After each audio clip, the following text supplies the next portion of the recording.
चलो फिर स्टार्ट करते हैं आज की क्लास को। हमने इसमें कितना पढ़ लिया था? सबसे पहले हमने पढ़ा था मैटर। मैटर क्या होता है? तो बताओ क्या होता है matter? Anything which has a mass and space. हाँ, एनीथिंग विच है मास एंड ऑक्यूपाई स्पेस, है ना। ऐसी कोई भी चीज़ जिसके पास मास हो और वो कुछ स्पेस को ऑक्यूपाई करती हो, मैटर कहलाती है। चलो फिर हमने क्या पढ़ा था कि जो मैटर होता है वो किससे मिलके बना होता है? छोटे छोटे पार्टिकल्स से मिलके बना होता है ना। और ये जो पार्टिकल्स होते हैं मैटर के, बहुत ही ज़्यादा स्मॉल होते हैं, टिनी पार्टिकल्स हम इनको बोलते हैं। ठीक है। और फिर हमने क्या पढ़ा था? फिर हमने पढ़ा था जो मैटर के पार्टिकल्स होते हैं उनके बीच में स्पेस होता है। ठीक है। फिर दूसरी प्रॉपर्टी क्या पढ़ी थी कि जो पार्टिकल्स होते हैं वो कॉन्टीन्यूसली मूव करते रहते हैं। ठीक। फिर तीसरी प्रॉपर्टी क्या पढ़ी थी कि जो पार्टिकल्स होते हैं वो एक दूसरे को अट्रैक्ट करते हैं। Matter of particle attract each other. ये प्रॉपर्टीज़ हमने पढ़ी थी। सभी को ये प्रॉपर्टीज़ याद हैं? हाँ। चलो फिर हम इसके बाद में हमने कुछ क्वेश्चंस करे थे और फिर हमने स्टेट्स पढ़ी थी मैटर की। मैटर की स्टेट्स, 3 स्टेट्स होती हैं, सॉलिड, लिक्विड एंड गैस। हमने सॉलिड स्टेट में पढ़ा था।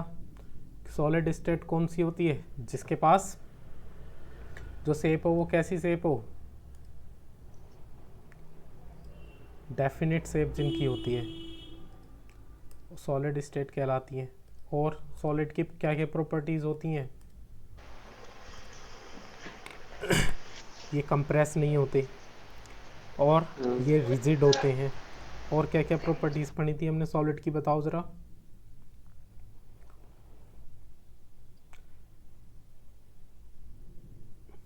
अरे बताओ, कैसे शांत हो? ये आवाज बहुत हल्की आ रही है। आवाज़ हल्की आ रही है मेरी? हाँ। एक मिनट रुको।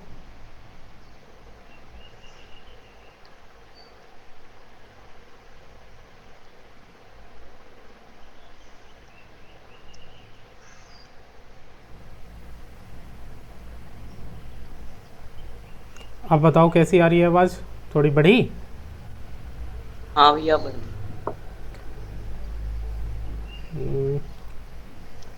बहुत आ रही है और बढ़ाऊँ मैं थोड़ी आवाज़, ये बताओ।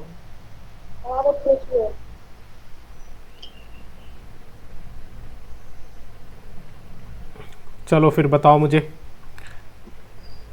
सॉलिड स्टेट की कुछ प्रॉपर्टीज़ बताओ। हम किनको सॉलिड बोलते हैं? ये कंप्रेस नहीं होती हैं और इनका फिक्स्ड साइज रहता है और वॉल्यूम भी फिक्स्ड रहता है। हाँ ठीक है। फिर हमने पढ़ी थी लिक्विड स्टेट। लिक्विड स्टेट बताओ, लिक्विड स्टेट कौन सी होती है? लिक्विड इसकी प्रॉपर्टीज़ स्टेट बताओ लिक्विड स्टेट की।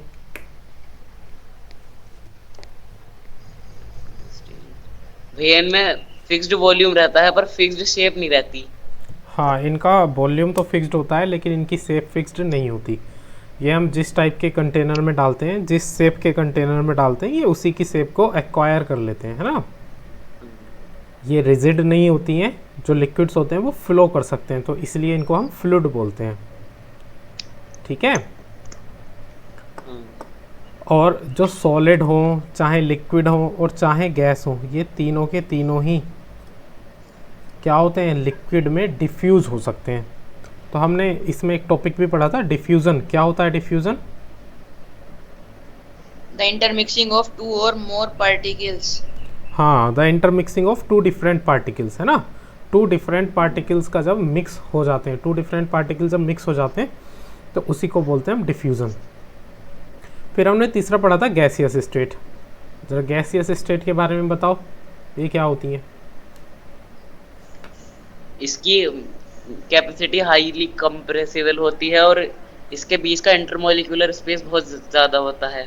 हाँ, ये हाईली कंप्रेसिबल होती हैं। इनके बीच का जो इंटरमोलिकुलर स्पेस होता है वो बहुत ही ज़्यादा होता है, और इंटरमोलिकुलर स्पेस बहुत ज़्यादा होने के कारण पार्टिकल्स के बीच में, तो ये जो फोर्स ऑफ अट्रैक्शन होता है वो बहुत कम होता है वो पार्टिकल्स के कम बीच में, है ना। और ये कंप्रेस होने की प्रॉपर्टी, ये जिससे ये कंप्रेस हो जाती हैं, इसी प्रॉपर्टी को हम यूज़ करते हैं कि गैस को कंप्रेस कर देते हैं, और उन्हें एलपीजी सिलेंडर में हम भर सकते हैं, ऑक्सीजन सिलेंडर में हम भर सकते हैं ना, ये सब हमने पढ़ लिया था।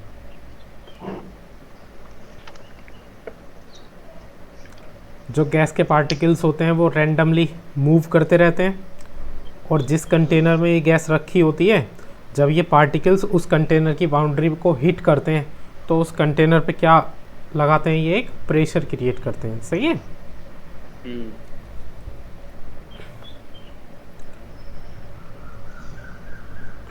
चलो अब हम कुछ क्वेश्चंस कर रहे थे, ये हमने पहला क्वेश्चन इसका कर लिया था कि the mass per unit volume of a substance is called density. Density होती है, तो हमें इसके ऑर्डर में इनको इंक्रीजिंग असेंडिंग ऑर्डर में इनको लगाना है। तो ये क्वेश्चन समझ में आया था कि पहले सबसे कम डेंसिटी गैस की होती है, फिर उससे ज़्यादा लिक्विड की होती है, फिर सॉलिड की होती है। तो सबसे पहले हम गैस वाले सब्सटेंस लिख लेंगे, फिर लिक्विड वाले और फिर सॉलिड वाले। अरे ये समझ में आया था नहीं? हाँ। चलो अब क्वेश्चन नंबर 2 करेंगे हम आज, जिसमें क्वेश्चन नंबर 2 में क्या दिया हुआ है कि इनके बारे में हमें बताना है। जैसे पहला है रेजिडिटी क्या होती है, कंप्रेसिबिलिटी क्या होती है, फ्लूइडिटी क्या होती है, फिलिंग ए गैस कंटेनर, हम कैसे गैस कंटेनर को फिल करते हैं, शेप क्या होती है, और काइनेटिक एनर्जी क्या होती है, और डेंसिटी क्या होती है ना। तो ज़रा मुझे इसके बारे में बताओ, रिजिडिटी क्या होती है?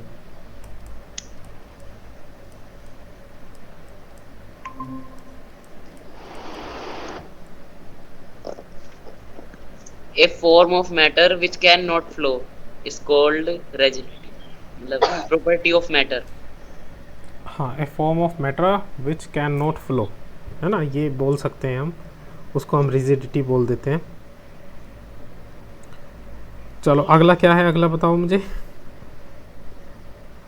अगला है इसमें कंप्रेसिबिलिटी। कंप्रेसिबिलिटी क्या होती है?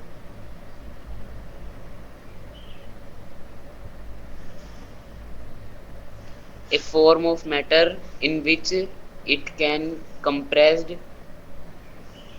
this property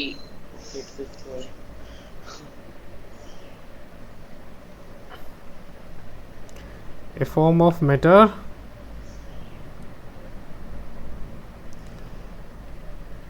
सही से बताओ क्या होता है। देखो सबसे पहले हम बात करेंगे कि रिजिडिटी क्या होती है। देखो रिजिडिटी होती है किसी भी सब्सटेंस की ऐसी टेंडेंसी जिसको वो अपनी शेप को मेंटेन कर ले या रिटेन कर ले, इस प्रॉपर्टी को बोलते हैं हम rigidity. The tendency of substance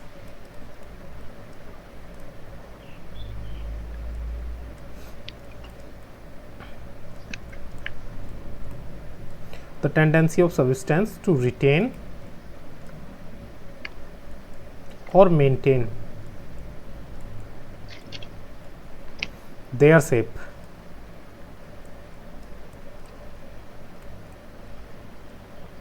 when subjected to outside force।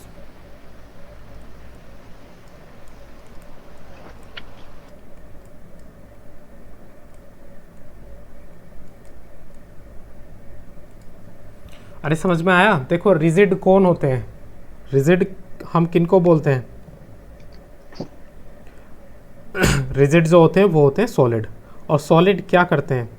Solid अपनी शेप को मेंटेन करके रखते हैं, या फिर अपनी शेप को अगर हम कोई भी फोर्स लगाते हैं, अगर उनकी शेप बिगड़ जाती है तो उसको वो रिटेन कर लेते हैं। जैसे अगर बात करें हम रबड़, तो रबड़ क्या करती है? अपनी शेप को रिटेन कर लेती है ना। जैसे ही हम उस पे से फोर्स को हटाते हैं तो वो अपनी शेप को रिटेन कर लेती है।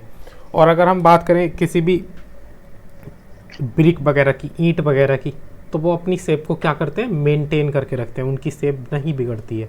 समझ में आया? तो रिजिडिटी हम किसको बोलते हैं? अरे समझ में आया? हाँ। दूसरा बताओ, कंप्रेसिबिलिटी।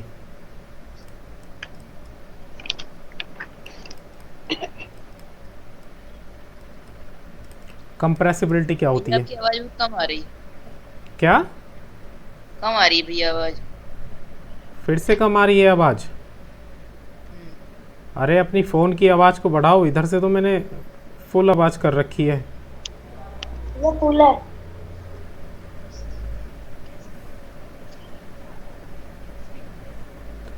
अब बताओ जरा मुझे, अब सही आ रही है आवाज़? हाँ भैया अब सही आ रही है।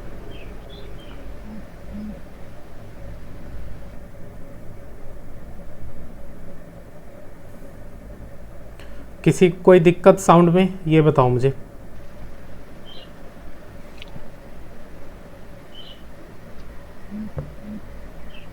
हेलो?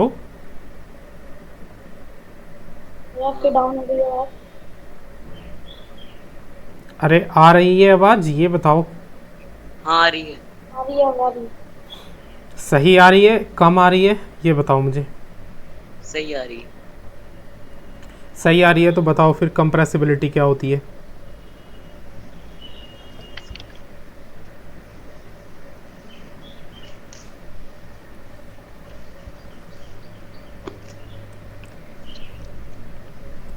जब देखो किसी भी मैटर के पार्टिकल्स को अगर हम फोर्स लगा करके कंप्रेस कर दें, है ना, उनको पास पास ले आए, तो इसी प्रॉपर्टी को बोलते हैं कंप्रेसिबिलिटी।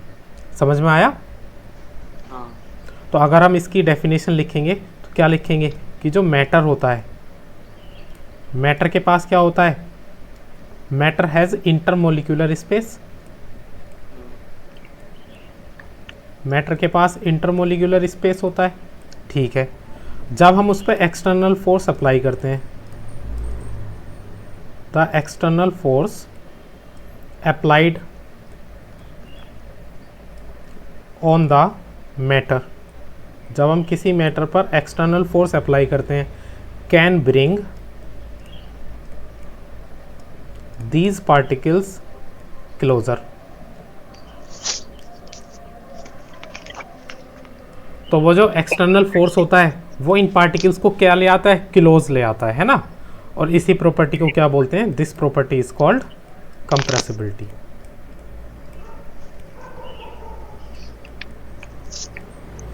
अरे इन डेफिनेशंस को लिखते रहना साथ साथ में।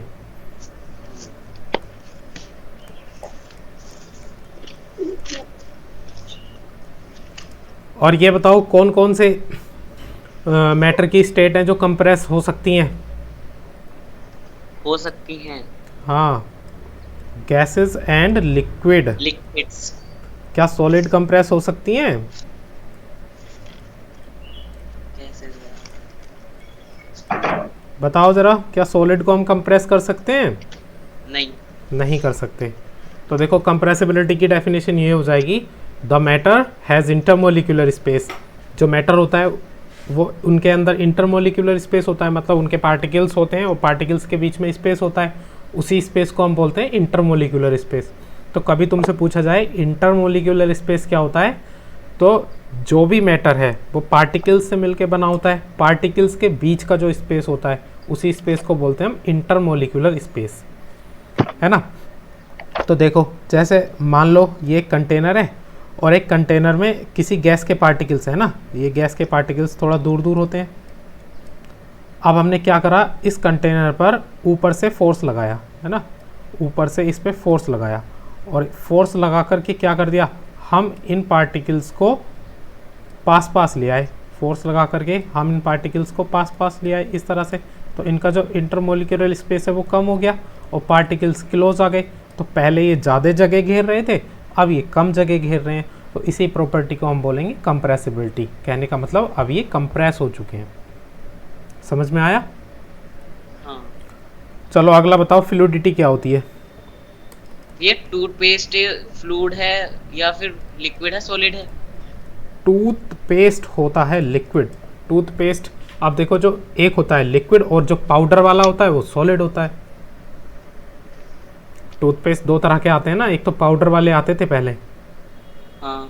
वो तो सॉलिड कैटेगरी में आएगा, और जो टूथपेस्ट ये लिक्विड वाली फॉर्म में होता है वो लिक्विड ही होता है। अच्छा।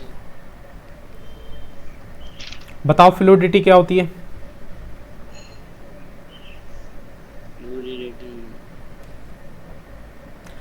अरे किसी भी पार्टिकल्स का फ्लो होना, है ना, जो पार्टिकल्स फ्लो कर सकते हैं उसी प्रॉपर्टी को हम बोल देते हैं फ्लूइडिटी।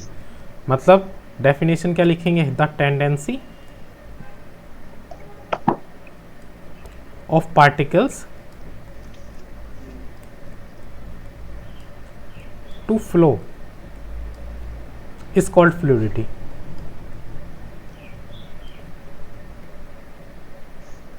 और कौन कौन सी चीजें फ्लो कर सकती हैं? Liquid and gas. Liquid and gas can flow.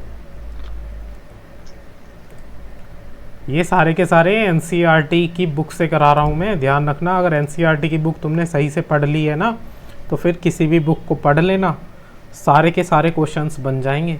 सही है। अगला टॉपिक है filling of a gas container. हम किसी भी गैस कंटेनर को कैसे फिल करते हैं?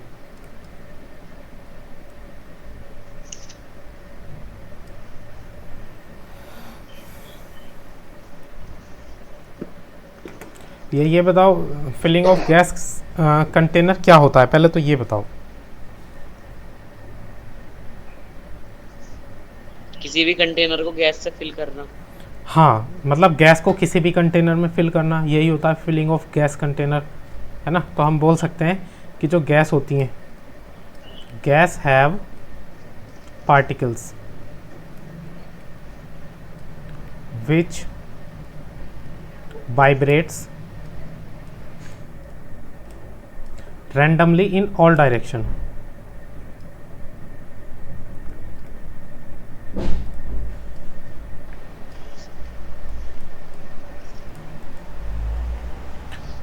गैस जो होती हैं वो पार्टिकल से बनी होती हैं, छोटे छोटे, और जो पार्टिकल्स होते हैं वो अलग अलग डायरेक्शन में वाइब्रेट्स करते रहते हैं। वाइब्रेट मतलब घूमते रहते हैं ना। और सो या हम बोल सकते हैं the gas can be filled in container। So the gas can be filled in container।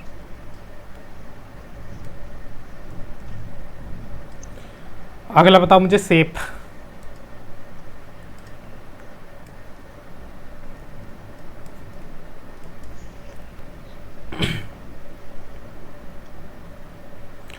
सेप के अगर हमें सेप से बताना होगा सॉलिड लिक्विड गैस को, तो कैसे करेंगे? तो हम बोल देंगे कि जो सॉलिड होते हैं, solid have definite shape,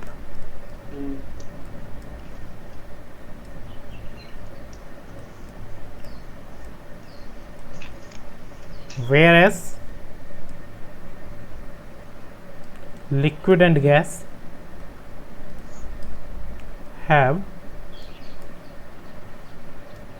indefinite shape. ये बोल सकते हैं हम शेप के बारे में। हाँ।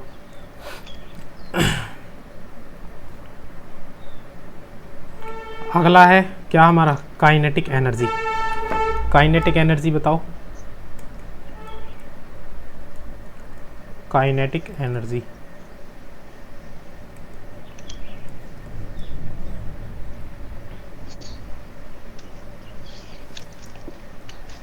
देखो, काइनेटिक एनर्जी क्या होती है? जब जो पार्टिकल्स होते हैं मैटर के, वो मोशन करते हैं, है ना। मोशन करने पर जो एनर्जी बनती है, उसी एनर्जी को बोलते हैं उनकी काइनेटिक एनर्जी। सही है, समझ में आया?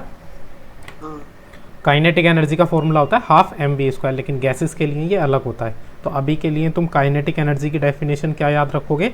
द एनर्जी, अरे इसको लिख रहे हो हैंड टू हैंड नहीं, the energy possessed by particles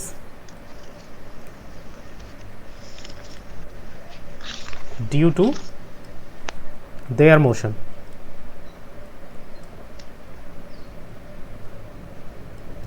is called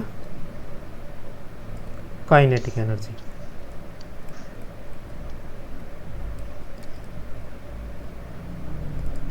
समझ में आया?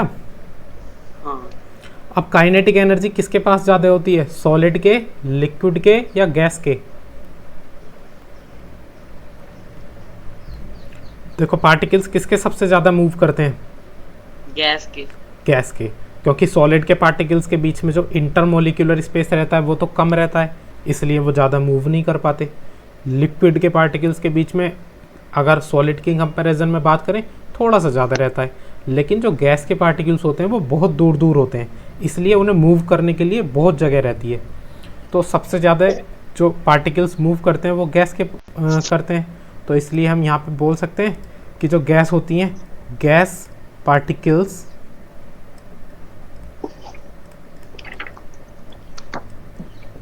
Has maximum kinetic energy.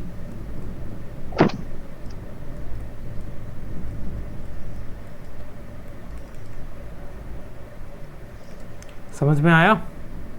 हाँ।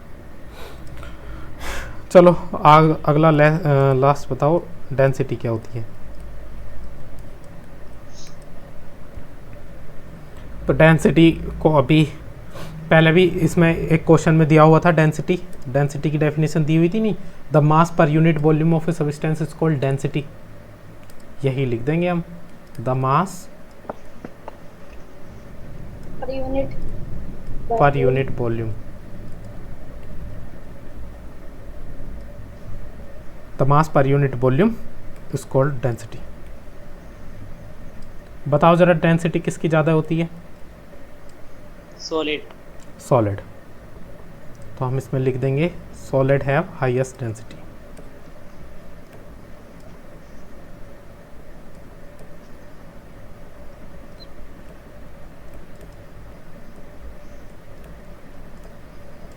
सॉलिड की जो डेंसिटी होती है वो हाईएस्ट होती है।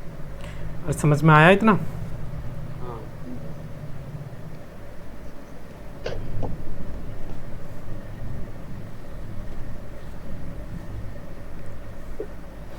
चलो अगला क्वेश्चन। अगले क्वेश्चन में हमें रीजंस बताने हैं कि ऐसा क्यों होता है।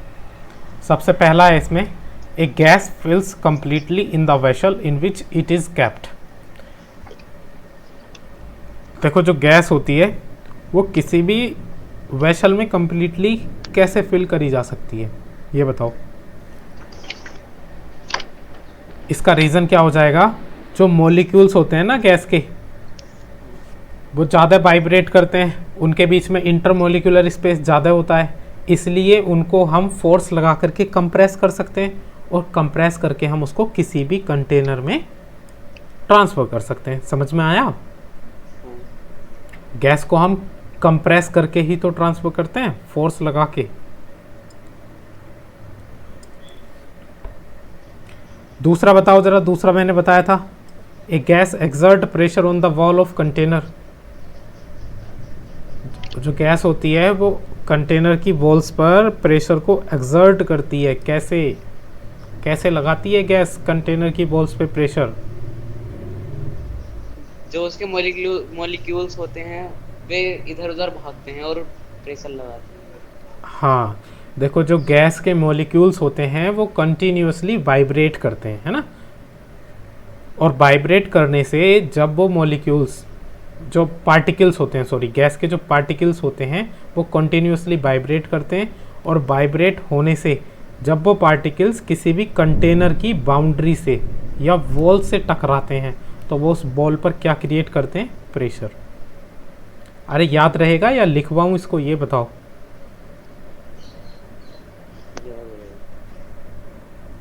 चलो वैसे मैं बाद में लिखा हुआ दे दूंगा, है ना, अभी के लिए समझ लो इसको। बताओ हम किसी भी वुडन टेबल को, लकड़ी की टेबल को सॉलिड क्यों बोल सकते हैं, क्यों बोलते हैं सॉलिड?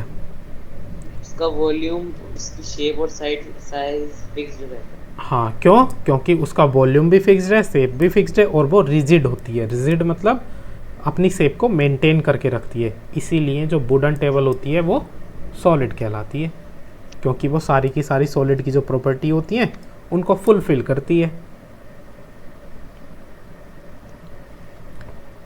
चौथा वाला रीजन बताओ जरा। We can easily move our hand in air but to do the same throw a solid block of wood be need a karate expert. अगर हम अपने हाथ को एयर में चलाना चाहें तो इजीली मूव कर सकते हैं, लेकिन अगर हमें अपने हाथ के सामने कोई एक लकड़ी रख दी है ना, सॉलिड ब्लॉक ऑफ वुड रख दिया, लकड़ी का एक गट्टा रख दिया, अगर हमें उसके आर पार अपना हाथ चलाना है तो हमें कराटे एक्सपर्ट की ज़रूरत होती है, क्योंकि वो उसको तोड़ देता है नहीं। तो बताओ ऐसा क्यों होता है? हम हवा में अपने हाथ को इजीली कैसे मूव कर पाते हैं? क्योंकि हवा क्या है? एक गैस है, और गैस के जो पार्टिकल्स होते हैं उनके बीच में जो स्पेस होता है वो बहुत ज़्यादा होता है, जिस वजह से हम उसके स्पेस में अपना हाथ चला पाते हैं। या फिर हम जो गैस के पार्टिकल्स हैं उनको इजीली हम मूव कर सकते हैं अपने हाथ से, इसलिए हम चला पाते हैं। लेकिन जो सॉलिड होता है वो रिजिड होता है ना, और रिजिड होने की वजह से हम उसमें अपना हाथ नहीं चला सकते, इसलिए हमें कराटे एक्सपर्ट की ज़रूरत पड़ती है। या सिंपल सा ऐसा रीज़न ध्यान रखो कि जो गैस होती है, क्योंकि एयर एक गैस ही तो है, इनके जो पार्टिकल्स हैं उनके बीच में जो फोर्स ऑफ अट्रैक्शन होता है वो वीक होता है, बहुत ही ज़्यादा कमज़ोर फोर्स ऑफ अट्रैक्शन होता है नहीं। तो इसलिए हम उनके पार्टिकल्स को हटा सकते हैं, अपनी जगह से डिस्प्लेस कर सकते हैं, क्योंकि उनके बीच में जो फोर्स होता है वो बहुत कम होता है। वहीं अगर सॉलिड की बात करें तो सॉलिड के पार्टिकल्स में जो फोर्स ऑफ अट्रैक्शन होता है वो बहुत ज़्यादा होता है, इसलिए वो हमारे हाथ से सॉलिड नहीं हट सकता। समझ में आया?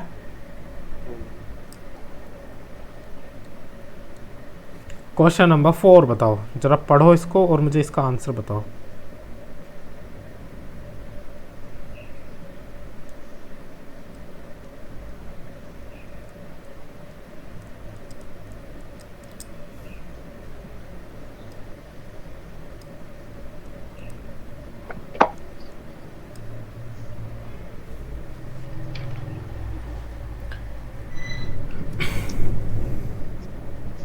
बर्फ तैरता।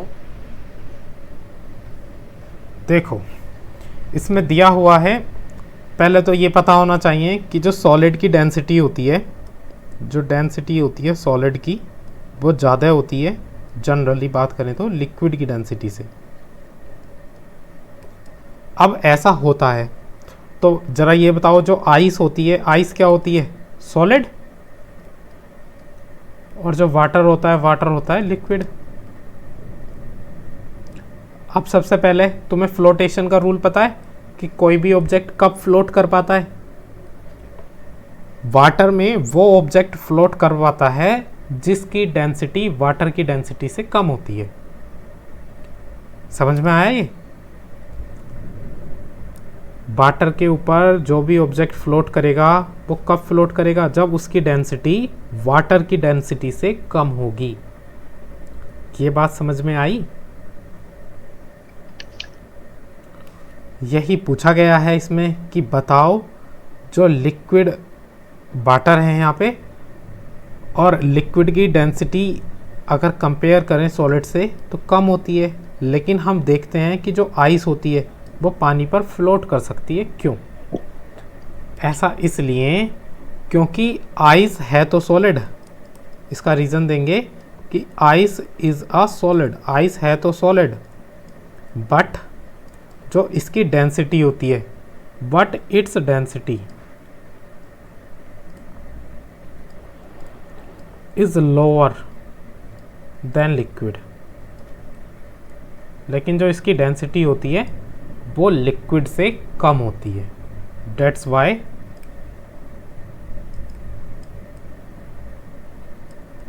इट कैन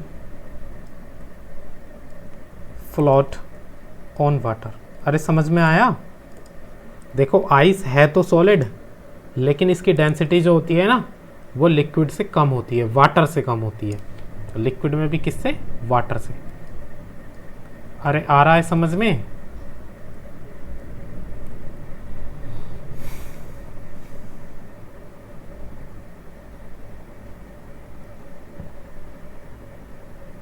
मेरी आवाज़ आ रही है तुम्हें?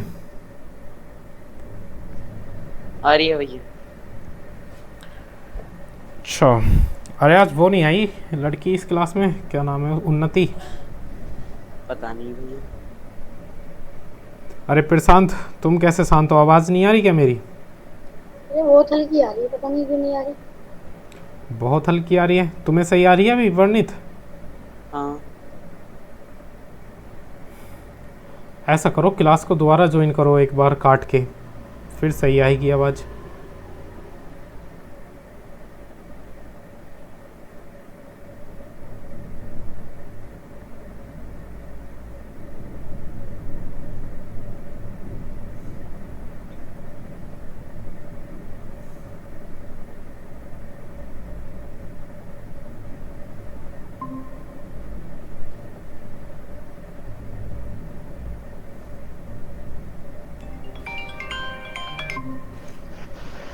आप बताओ, मुझे सही आ रही है आवाज़ या अभी भी कम आ रही है? हैं? अब ठीक आ रही है। क्या आ रही है? ठीक आ रही है? कम तो नहीं करनी आवाज़, सही आ रही है ना? हाँ। अच्छा चलो, सही आ रही है तो फिर ये क्वेश्चन समझ में आया कि आइस जो है वो एक सॉलिड है लेकिन वो फ्लोट कर सकती है। तो इसका रीज़न हम क्या देंगे कि आइस एक सॉलिड है लेकिन इसकी डेंसिटी वाटर से कम होती है, इसलिए ये फ्लोट कर सकती है। समझ में आया? हाँ चलो समझ में आया। तो अब देखो, एक नया टॉपिक पढ़ेंगे हम कि तुम मुझे ये बताओ कि क्या हम मैटर को एक स्टेट से दूसरी स्टेट में चेंज कर सकते हैं? हाँ हाँ, हाँ बिल्कुल कर सकते हैं। देखो, सबसे पहले जो पानी होता है ना, पानी तीनों स्टेट में पाया जाता है। जैसे अगर हम वाटर की सॉलिड स्टेट की बात करें तो वो किस फॉर्म में पाया जाता है? आइस की फॉर्म में पाया जाता है ना? और अगर वाटर की लिक्विड स्टेट में बात करें तो वो वाटर ही होता है लिक्विड फॉर्म में, जिसको हम वाटर बोलते हैं। अगर गैस की स्टेट में बात करें तो वो वेपर की फॉर्म में पाया जाता है। तो जो वाटर होता है वो तीनों फॉर्म में पाया जाता है। ये तो समझ में आया। अब मुझे ये बताओ, किसी भी सब्सटेंस की जो स्टेट को डिटरमाइन करता है वो क्या करता है? किसी भी सब्सटेंस की जो स्टेट को डिटरमाइन करता है वो उसका टेम्परेचर और प्रेशर करता है। ये पॉइंट याद रखोगे कि वो लिक्विड है, सॉलिड है या गैस है, ये क्या चीज़ डिटरमाइन करती है?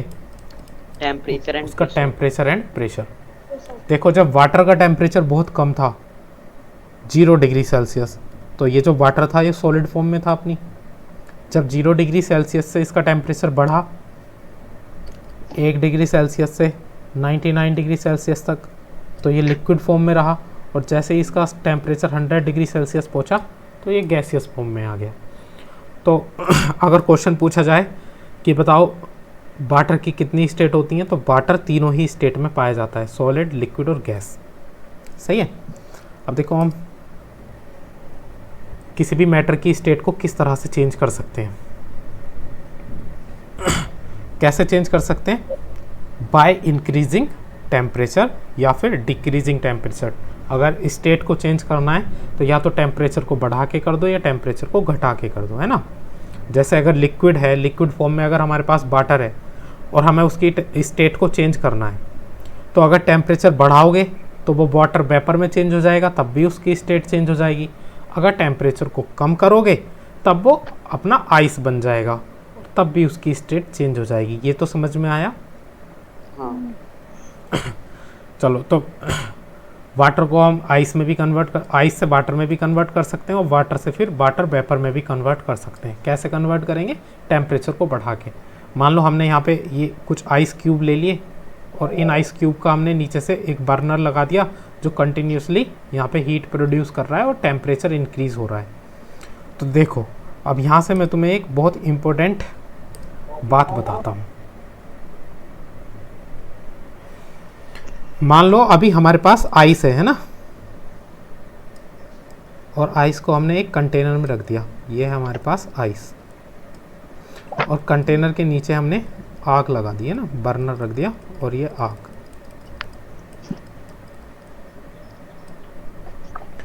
तो ये बताओ मुझे आइस का टेम्परेचर कितना होता है?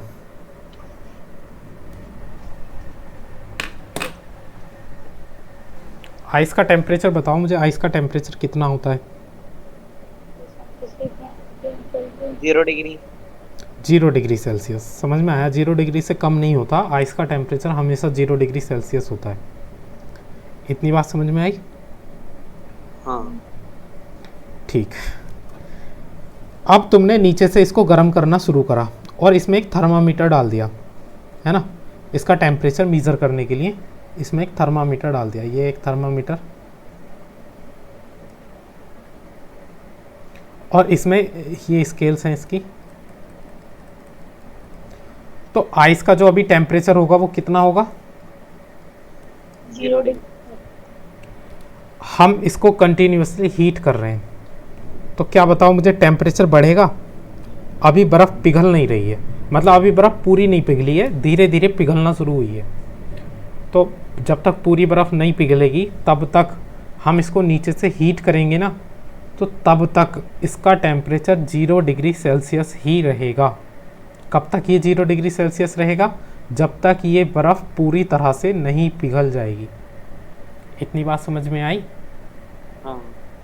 अच्छा ये बताओ, जब हम इसको नीचे से कंटिन्यूसली हीट दे रहे हैं तो इसका टेम्परेचर क्यों नहीं बढ़ रहा? ये बताओ ज़रा मुझे।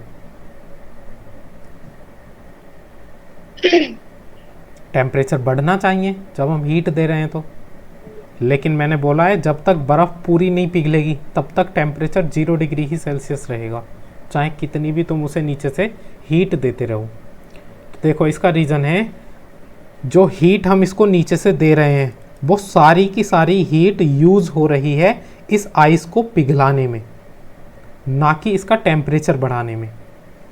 तो जब तक आइस पूरी तरह से मेल्ट नहीं होगी तब तक उसका जो टेम्परेचर रहेगा वो 0 डिग्री सेल्सियस ही रहेगा। इसीलिए जो हीट होती है वो हीट दो तरीके से यूज़ होती है। जो हीट होती है वो हीट दो तरीके से यूज़ होती है। ये जो हीट होती है, एक तो टेम्परेचर को बढ़ाने में यूज़ होती है और एक दूसरा नाम होता है लेटेंट हीट। जो लेटेंट हीट होती है वो स्टेट को चेंज करने के लिए यूज होती है। किसी भी सब्सटेंस के अगर हम स्टेज को चेंज करना चाहते हैं, स्टेट को, तो उस समय जो हीट हमें चाहिए होगी उस हीट को हम बोलेंगे क्या?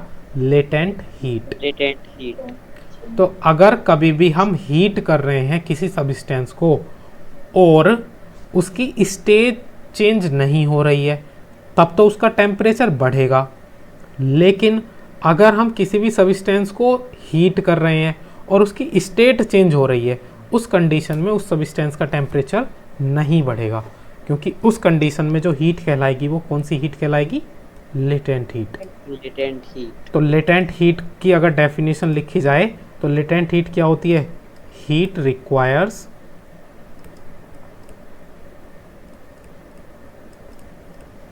To change the state of matter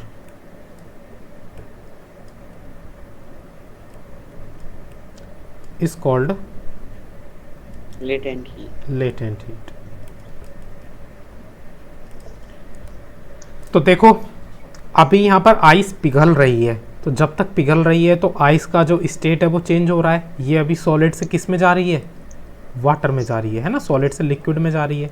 तो इस कंडीशन में इसका टेम्परेचर इंक्रीज नहीं हुआ, क्योंकि इस कंडीशन में ये जो हीट कहलाएगी वो कौन सी हीट कहलाएगी? Latent heat. अब क्योंकि ये आइस मेल्ट हो रही है तो इसका भी एक नाम है, इसको बोलते हैं हम लेटेंट हीट ऑफ फ्यूजन। क्या बोलेंगे इसको? Latent heat of diffusion. Fusion, fusion, latent heat of fusion, latent heat of fusion या फिर लेटेंट हीट ऑफ मेल्टिंग। तो लेटेंट हीट ऑफ मेल्टिंग क्या होती है बताओ जरा मुझे।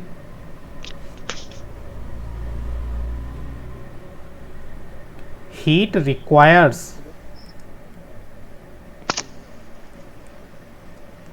टू चेंज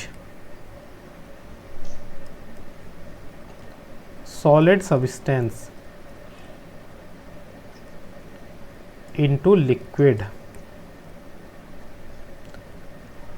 किसी भी सॉलिड सब्सटेंस को लिक्विड में चेंज करने के लिए जो हीट रिक्वायर होती है उसी हीट को हम क्या बोलते हैं?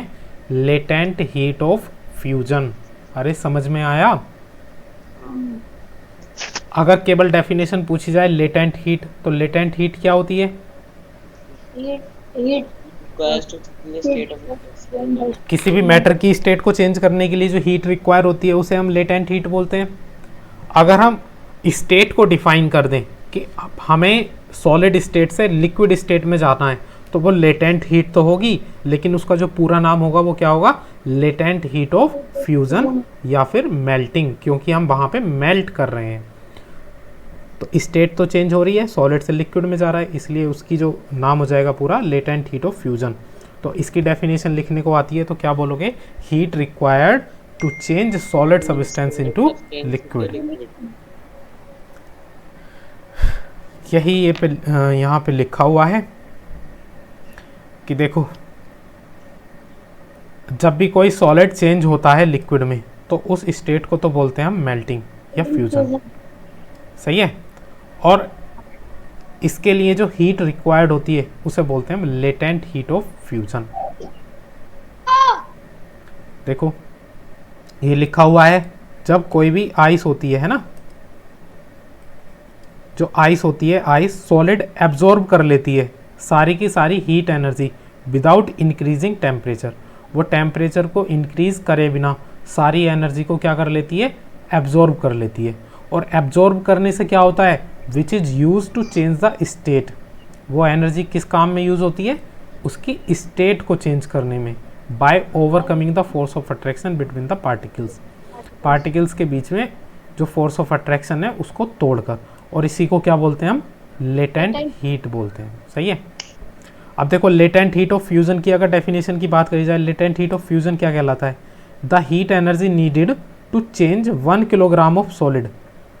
जो 1 किलोग्राम सॉलिड को लिक्विड में चेंज करने के लिए at atmospheric pressure, atmospheric pressure पर जो हीट रिक्वायर्ड होती है उसी को हम क्या कहते हैं? Latent heat of fusion. समझ में आया? चलो अब मुझे ये बताओ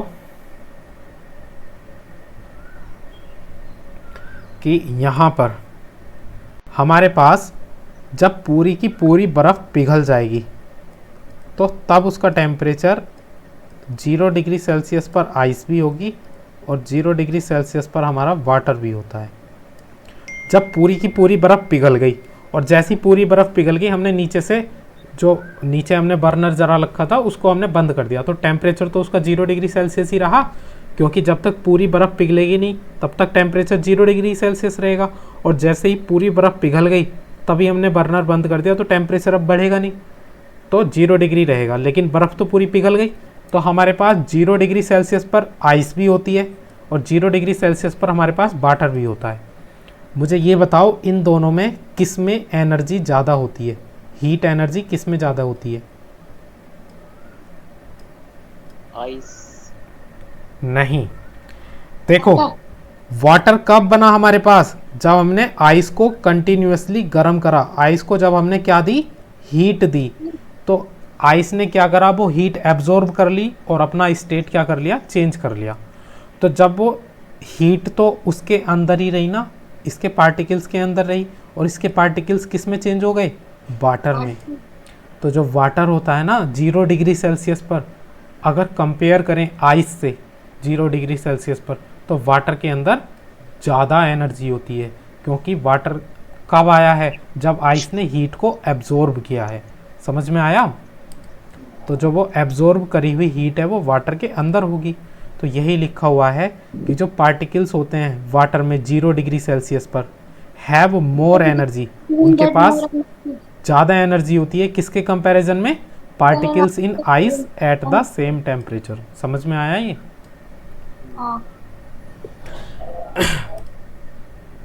चलो अब यहीं पे एक दूसरा कॉन्सेप्ट समझा देता हूँ मैं।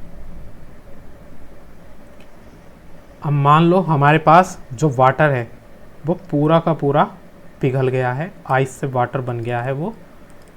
और अभी जो इस वाटर का टेम्परेचर है, ये हमारे पास वाटर है और अभी इसका टेम्परेचर है 0 डिग्री सेल्सियस।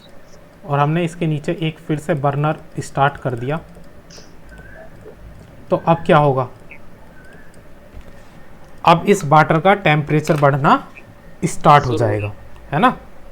और ऐसे ऐसे इस वाटर का टेम्परेचर बढ़ते बढ़ते कितना पहुंच जाएगा, 100 डिग्री सेल्सियस। कंटिन्यू अगर हम इसे हीट देते रहेंगे तो इसका टेम्परेचर कितना पहुंच जाएगा, 100 डिग्री सेल्सियस। और 100 डिग्री सेल्सियस के बाद भी अगर हम इसको हीट देते रहें, कंटिन्यू अगर हम इसको हीट दे रहे हैं, तो ये वाटर किस में चेंज होना शुरू हो जाएगा, वेपर। वेपर हाँ, में। वेपर। अब मुझे ये बताओ, नीचे से हम कंटिन्यूअसली इसको हीट दे रहे हैं, बर्नर। तो जो ये वेपर है इसका टेम्परेचर बताओ कितना होगा। जो वेपर का टेम्परेचर होता है ना, वो भी 100 डिग्री सेल्सियस होता है। अगर हम वाटर को गर्म करते रहें और गर्म करते करते उसका टेम्परेचर कितना ले जाएं, 100 डिग्री सेल्सियस, तो कभी भी वाटर का टेम्परेचर 100 डिग्री सेल्सियस से ऊपर नहीं जाता है। जैसे ही 100 डिग्री सेल्सियस हुआ, तो जो नीचे से हीट हम इसको कंटिन्यू दे रहे हैं, अब ये हीट क्या काम करना शुरू करेगी, इस वाटर को किस में चेंज करना शुरू कर देगी, वेपर में। इसका टेम्परेचर 100 डिग्री सेल्सियस से ऊपर नहीं जाने देगी। समझ में आया। तो यहाँ पे अब जो ये हीट हम दे रहे हैं, ये वाली हीट क्या कहलाएगी, लेटेंट हीट कहलाएगी फिर से, क्योंकि अब ये हीट क्या कर रही है, फिर से ये जो वाटर है ये क्या है, लिक्विड। इस लिक्विड को अब ये किस में चेंज कर रही है, गैस में। अरे समझ में आया इतना। हाँ। तो इस हीट का जो नाम होगा, इस हीट का नाम क्या होगा, इस हीट को बोलेंगे हम लेटेंट हीट ऑफ वेपोराइजेशन।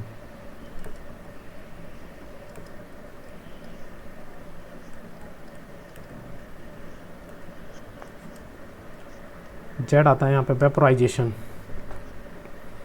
तो लेटेंट हीट ऑफ वेपोराइजेशन क्या है, heat required to change liquid state into gaseous state. अरे समझ में आया। हाँ। जो लेटेंट हीट होती है वो कितने तरह की होती है, 2 तरह की। 2 तरह की होती है। जो लेटेंट हीट होती है उसको हम 2 तरह से डिवाइड करते हैं। लेटेंट हीट जो होती है, भैया वीडियो बंद कर दीजिए। वीडियो तो चल रही है। लेटेंट हीट 2 तरह की होती है। एक तो लेटेंट हीट ऑफ फ्यूजन, या फिर जिसको हम बोलेंगे क्या, मेल्टिंग, या फिर लेटेंट हीट ऑफ वेपोराइजेशन। जो लेटेंट हीट ऑफ फ्यूजन होती है वो कब काम आती है, अगर इसकी परफेक्ट डेफिनेशन देखनी हो तो जब हम 1 किलोग्राम सॉलिड को किस में चेंज करना चाहें, लिक्विड में। तो 1 किलोग्राम सॉलिड को लिक्विड में चेंज करने के लिए कब, एट 1 एटमॉस्फेरिक प्रेशर। इसको याद रखना, 1 एटमॉस्फेरिक प्रेशर। देखो प्रेशर अभी तुमने पढ़ा नहीं है तो तुम्हें ये पता नहीं चलेगा। देखो 1 एटमॉस्फेरिक प्रेशर, जैसे अभी हम जिस एरिया में रह रहे हैं ना, तो यहाँ पे जो प्रेशर होता है वो लगभग 1 एटमॉस्फेरिक प्रेशर होता है। लेकिन जैसे ही हम एल्टीट्यूड पर जाएंगे, ऊपर पहाड़ों पे जाएंगे, तो पहाड़ों पे जाने से क्या होता है, प्रेशर कम होता रहता है ना। तो ये प्रेशर वैसे तो हम फिजिक्स में पढ़ेंगे आगे लेकिन अभी के लिए ध्यान रखना है ना, 1 एटमॉस्फेरिक प्रेशर जो एक आइडियल प्रेशर के रूप में यूज़ होता है, 1 ATM यूज़ होता है। तो 1 एटमॉस्फेरिक प्रेशर पर 1 किलोग्राम सॉलिड को लिक्विड में चेंज करने के लिए जो हीट रिक्वायर होती है, उस हीट को हम क्या बोलते हैं, लेटेंट हीट ऑफ फ्यूजन या फिर मेल्टिंग। समझ में आया। चलो अब देखो लेटेंट हीट ऑफ वेपोराइजेशन क्या होती है।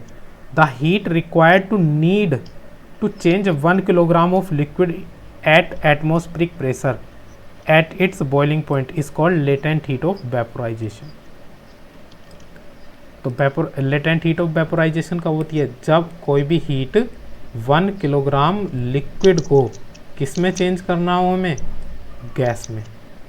कब, एट 1 ATM प्रेशर। तो उसको हम क्या बोलते हैं? Latent heat of vaporisation. अरे समझ में आया? हाँ। अब मुझे ज़रा ये बताओ, इस कंडीशन में ये जो वाटर है 100 डिग्री सेल्सियस पर, ये जो वाटर है इसमें ज़्यादा हीट एनर्जी होगी या ये जो वेपर है 100 डिग्री सेल्सियस में इसमें ज़्यादा एनर्जी होगी? दोनों का टेम्परेचर 100 डिग्री सेल्सियस ही है, अब बताओ ज़रा किस में ज़्यादा एनर्जी होगी? वेपर में। वेपर में इसलिए एनर्जी ज़्यादा होगी क्योंकि देखो वाटर तो 100 डिग्री सेल्सियस तक इसने अपना टेम्परेचर बढ़ाया और रुक गया, और अब जो हीट नीचे से हम इसको दे रहे हैं वो हीट सारी की सारी किस में जा रही है? इस वेपर में जा रही है ना, जो इस वाटर की स्टेट को चेंज करके वेपर में कन्वर्ट हो चुकी है। तो समझ में आया कि वेपर हैव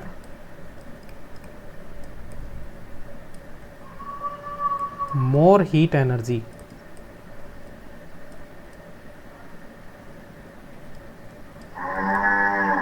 देन वाटर